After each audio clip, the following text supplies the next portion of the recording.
বন্ধুরা, শুভ বিকাল জানাচ্ছি।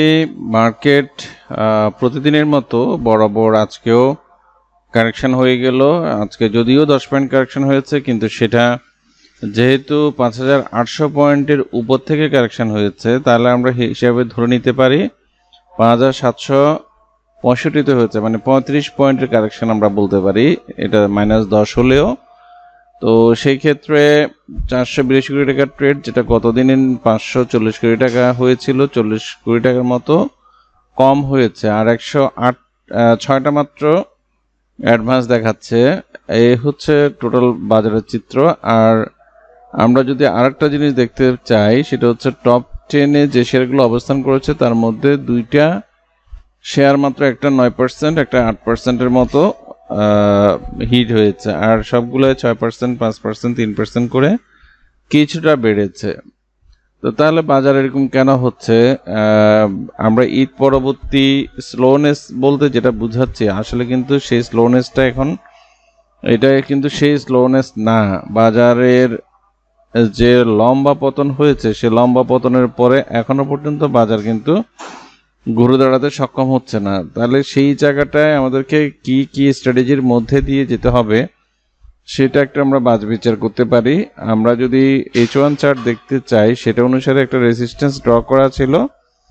সেই রেজিস্ট্যান্স মোতাবেক 5,814, সেটা কাছাকাছি যাচ্ছে না। এখানে একটা মুভিং অ্যাভারেজ আছে, যেটা মুভিং অ্যাভারেজ 50, আর সেটা অনুসারে সেটাকে টাচ করে কিন্তু মার্কেট পড়ে গেছে।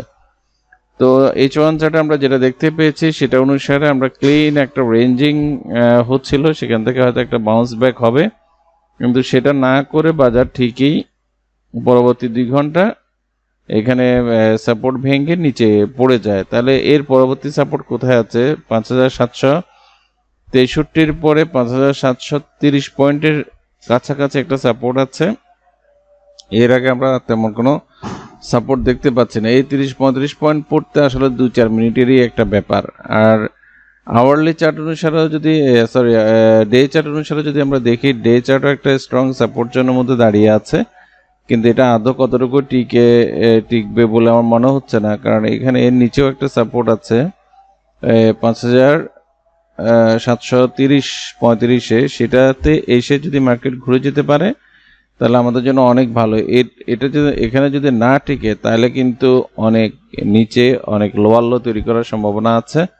সেটা সবার জন্য একটা ক্ষতিকর ব্যাপার হতে পারে। তা আমাদের প্রত্যাশা আগামী দিন যেন মার্কেট বেড়ে যায়। এটা ছাড়াও আমি কয়েকটা শেয়ার অ্যানালাইসিস দিয়েছি, যেহেতু মার্কেট খারাপ, শেয়ার অ্যানালাইসিস দিয়ে খুব বেশি সুবিধা হচ্ছে না। আপনারা গতকালকে অনেকেই জানতে চেয়েছেন শেয়ারগুলোর নাম।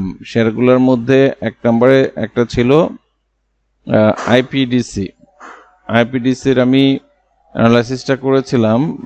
এটা হলো মান্থলি চার্ট অনুসারে আইপিডিসি অলরেডি ট্রেন্ড লাইনের ভিতরে কিন্তু অবস্থান করছে।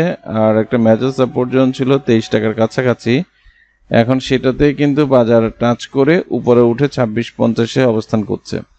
মান্থলি চার্ট অনুসারে মার্কেট কোনোভাবেই এটা সুবিধাজনক মনে হয়নি। আর মার্কেট এটা যদি বাড়তে হয়, তাহলে এটাকে 30 টাকার উপরে 32 টাকার যে সাপোর্ট জোন আছে, রেজিস্ট্যান্স আছে, সেটাকেও ওভারকাম করে উঠতে হবে। এখন কেউ যদি আর্লি এন্ট্রি নিয়ে থাকেন, তাহলে এটা কিন্তু স্টপ লস খুব কাছাকাছি 24 টাকায়, সেই জায়গাটা মাথায় রেখে এন্ট্রি নিতে হইতে পারে। এটা একটা ছিল। তারপরে এরপরে ছিল কাশেম ড্রাইসেল নিয়ে গতকালকে আমি যে পয়েন্টসগুলো উল্লেখ করেছি, 40 টাকার উপরে গেলে এটা এন্ট্রি নেওয়াটা উচিত। সেই ক্ষেত্রে আজকে 40 টাকার উপরে কিন্তু পার করেছে, কিন্তু দিন শেষে যে জায়গায় ক্লোজ করেছে, এখানে ট্রেন্ড লাইনটাও ব্রেকআউট হয়েছে, কিন্তু তারপরেও যে ক্যান্ডেলটা করেছে, এটা খুব বেশি সুবিধার না, তবে ভলিউমটা বেশ ভালো করেছে। আগামী দিন যদি 40 টাকার উপরে থাকে, দেন এন্ট্রি নেওয়া যায়। আদারওয়াইজ এই জায়গাটায় হয়তো আরও কিছু সময় ঘোরাঘুরি করতে পারে। এই জায়গাটা আরও ঘোরাঘুরি করে তারপরে হয়তো বাড়বে। এখন কীরকম করছে সেটা আগামী দিন বাজারের উপর নির্ভর করবে। বাজার যদি নেগেটিভ থাকে, খুব কম শেয়ারই আসলে আমরা আমাদের অ্যানালাইসিস মোতাবেক উত্থান হতে দেখি। তো সব কিছুতে সাবধানতা অবলম্বন করাটা অনেক বেশি জরুরি। আর একটা ছিল ডোমিনেজ।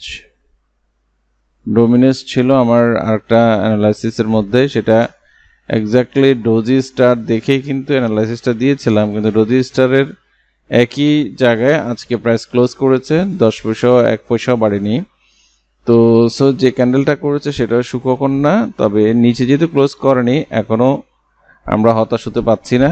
তো সো গতকালকে যে অ্যানালাইসিসটা দিয়েছে সেটাই বলবৎ থাকছে। এটা হচ্ছে ডোমিনেজের একটা আরেকটা দিয়েছিলাম আমি ইএচএল এর একটা আপনাদেরকে আমি স্ট্র্যাটেজিও দিয়েছি। সেই স্ট্র্যাটেজি মোতাবেক এখনো এটা পারফরমেন্সের দিক থেকে বেটার আছে। এটা স্টপ লস হবে 84 টাকার নিচে আর এন্ট্রি হবে 87 টাকার উপরে।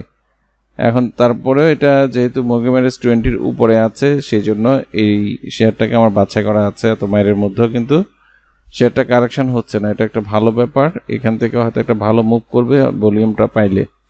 এই হচ্ছে টোটাল মার্কেট আপডেট। ধন্যবাদ, সবাই ভালো থাকবেন।